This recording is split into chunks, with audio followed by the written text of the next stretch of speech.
Bienvenidos al nuevo comentario de la Hora Silenciosa 2021, donde líderes juveniles de todo el mundo estarán participando con nosotros. En el día de hoy tendremos a... Hola mis queridos hermanos, les habla su amigo colombiano Camilo Caballero, misionero de Helping Hands en Uganda. Hoy vamos a estar meditando acerca del pasaje en Hechos capítulo 5, versos 33 al 42, la historia de lo que sucedió con Pedro y Juan luego de ser liberados de la cárcel y volver al templo a predicar a Jesucristo. Dice así desde el verso 33 la palabra de Dios. Ellos, oyendo esto, se enfurecían y querían matarlos. Entonces, levantándose en el concilio un fariseo llamado Gamaliel, doctor de la ley, venerado de todo el pueblo, mandó que se sacasen fuera por un momento a los apóstoles, y luego dijo: varones israelitas, mirad por vosotros lo que vas a hacer respecto a estos hombres. Porque antes de estos días se levantó Teudas, diciendo que era alguien. A este se unió un número como de 400 hombres, pero él fue muerto, y todos los que le obedecían fueron dispersados y reducidos a nada. Después de este se levantó Judas el Galileo, en los días del censo, y llevó en pos de sí a mucho pueblo. Pereció también él, y todos los que le obedecían fueron dispersados. Y ahora os digo, apartaos de estos hombres y dejadlos, porque si este consejo o esta obra es de los hombres, se desvanecerá, mas si es de Dios, no la podréis destruir. No seáis tal vez hallados luchando contra Dios. Y convinieron con él, y llamando a los apóstoles, después de azotarlos, les intimaron que no hablasen en el nombre de Jesús, y los pusieron en libertad. Y ellos salieron de la presencia del concilio, gozosos de haber sido tenidos por dignos de padecer afrenta por causa del nombre. Y todos los días en el templo y por las casas no cesaban de enseñar y predicar a Jesucristo. Claramente estos ellos de los que habla el versículo 33 se refiere al sumo sacerdote y al concilio de ancianos que estaban discutiendo con Pedro y Juan. Ahora la pregunta es, ¿por qué querían matarlos?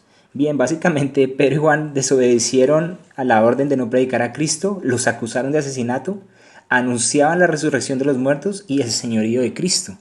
Así que todas estas enseñanzas obviamente los enojaron, como dice la Escritura, al punto que los querían matar. Ahora, en medio de esta situación acalorada se levanta un fariseo llamado Gamaliel, muy respetado por el pueblo. Este es el mismo Gamaliel que fue maestro de Pablo y el cual se menciona en Hechos capítulo 22:3. Se dice que este Gamaliel murió casi 20 años después de la destrucción del templo de Jerusalén por allá en el 70 después de Cristo, pero no hay evidencia de que se haya convertido al cristianismo, es decir, murió fariseo. Sin embargo, a pesar de no ser creyente, era una persona sabia y temerosa de Dios.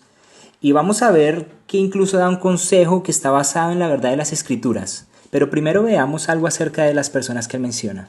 El primero que menciona es Teudas, del cual no tenemos otra información más que la que ofrece Lucas en este relato. Pero del segundo del que habla, Judas el Galileo, es un personaje del cual también habló el historiador judío Flavio Josefo. Ahora, Flavio Josefo nos dice que Judas con otro fariseo Sadoc comenzaron una serie de insurrecciones contra el imperio romano, pero que a la final fracasaron. Qué interesante ver una vez más que los hechos históricos que se relatan en la Biblia concuerdan con los hechos recopilados por otros historiadores no cristianos. Y bueno, Gamaliel da un consejo bastante sabio.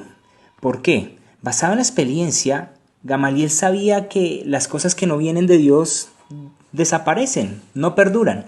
Y es un consejo basado en la verdad de las Escrituras, porque en Proverbios capítulo 19, verso 21 dice: muchos pensamientos hay en el corazón del hombre, mas el consejo de Jehová permanecerá.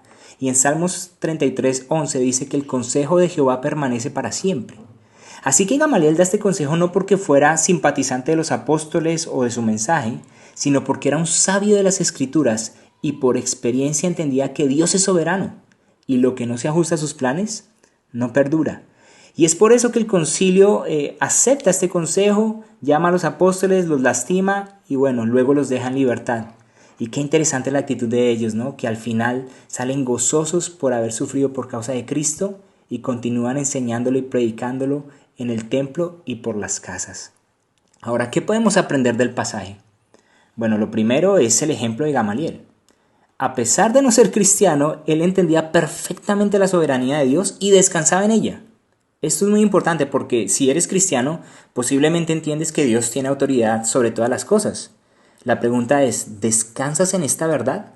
En estos tiempos de convulsión donde todavía no sabemos qué va a pasar con el coronavirus y todas las guerras y rumores de guerras, ¿Estás realmente descansando en la verdad de que Dios tiene el control de todas las cosas? Lo segundo que podemos aprender es que el enemigo siempre va a tratar de intimidarte por medio de sufrimiento cuando das testimonio de Jesucristo. En el caso de los apóstoles, ellos fueron lastimados, golpeados antes de ser puestos en libertad.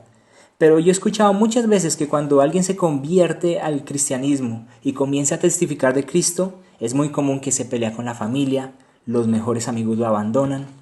En mi caso personal, recuerdo que un día, después de volver de hacer evangelismo todo un día junto con mi esposa, veníamos en la moto a casa y un auto casi me saca del camino por poquito y me mata. Siempre que predicas a Jesucristo, el enemigo va a tratar de intimidarte por medio de sufrimiento. Lo tercero que aprendemos es que es claramente un privilegio ser tenido por digno de sufrir por causa del evangelio. Esos son los verdaderos hombres y mujeres de valor. Pablo decía que él quería ser partícipe de los padecimientos de Jesucristo. Sufrir por causa del cristianismo en la voluntad de Dios es un motivo de alegría. Así que mi hermano, hermana, si estás sufriendo, si estás padeciendo por causa de predicar a Cristo, yo te animo, regocíjate. ¡Qué bendición! Y lo cuarto que podemos aprender de ese pasaje es que debemos retomar el evangelismo casa por casa. Te animo a que le digas a tus vecinos que para el próximo almuerzo tú llevas la comida. Pasa tiempo con ellos, háblales de Cristo, evangelízales, enséñales a Jesucristo y su amor. Qué hermoso pasaje, qué desafío para nosotros poder ser como los apóstoles y sufrir por causa del evangelio. Mis queridos amigos, recuerden que este audio no reemplaza tu tiempo a solas con Dios. De corazón te invito a leer nuevamente el pasaje a solas, orar y escribir tus aplicaciones personales. Hasta la próxima.